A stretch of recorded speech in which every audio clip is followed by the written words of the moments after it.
ओम शांति। आज हम जानेंगे राजयोग से प्राप्ति अष्टशक्तियाँ।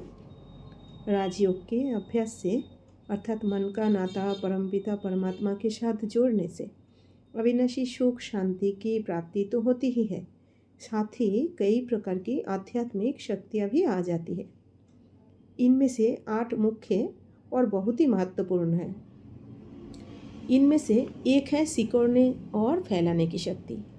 जैसे कछुआ अपने अंगों को जब चाहे सिकोड़ लेता है, जब चाहे उन्हें फैला लेता है, वैसे ही राजयोगी जब चाहे अपनी इच्छानुसार अपनी कर्मेंद्रियों के द्वारा कर्म करता है और जब चाहे विदेही एवं शांत अवस्था में रह सकता है।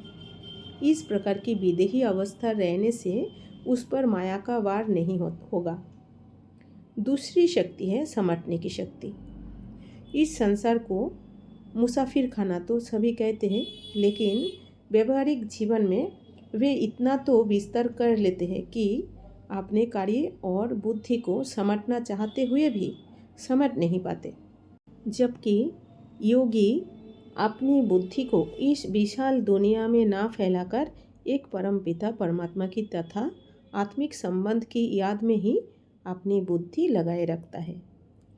वह कलियुगी संसार में अपनी बुद्धि और संकल्पों का बिस्तरा व पेटी समेटकर सदा अपने घर परमधाम में चलने का तैयार रहता है।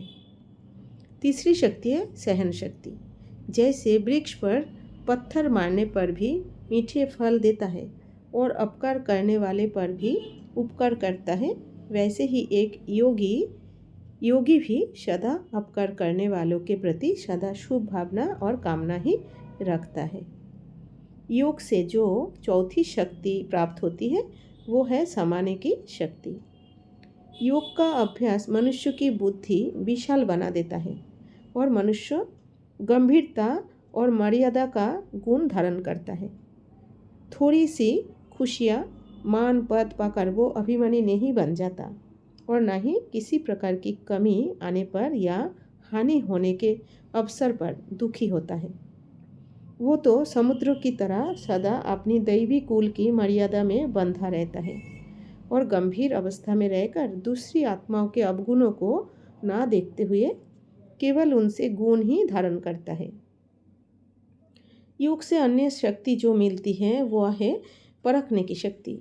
जैसे एक परखी मतलब जोहरी आभूषणों को कसौटी पर परख कर उसकी असल और नकल को जान जाता है, ऐसे ही योगी भी किसी भी मनुष्य आत्मा के संपर्क में आने से उसको परख लेता है और उससे सच्चाई या झूठ कभी छिपा नहीं रह सकता। वो तो सदा सच्चे ज्ञान रत्नों को ही अपनाता है तथा अज्ञानता के झूठे कंकड़ पत्थरों में अपनी बुद्धि नहीं फंसाता। एक योगी को महान निर्णय शक्ति भी स्वतः ही प्राप्त हो जाती है।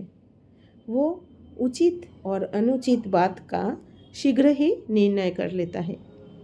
वह व्यर्थ संकल्प और परचिंतन से मुक्त होकर सदा प्रभु चिंतन में रहता है। योग के अभ्यास से मनुष्य को सामना करने की शक्ति भी प्राप्त होती है।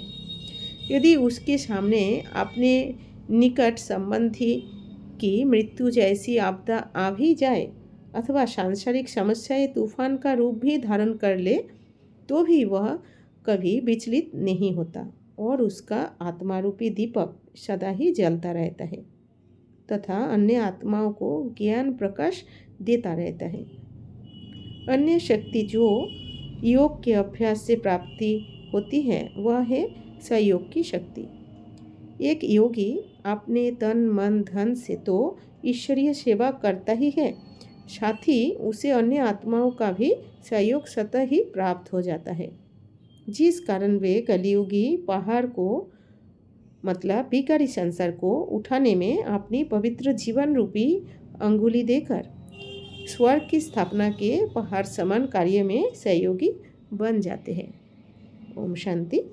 और जानकारी के लिए आप अपने निकटवर्ती प्रजापिता ब्रह्मा कुमारी ईश्वरीय विश्वविद्यालय पर संपर्क करें।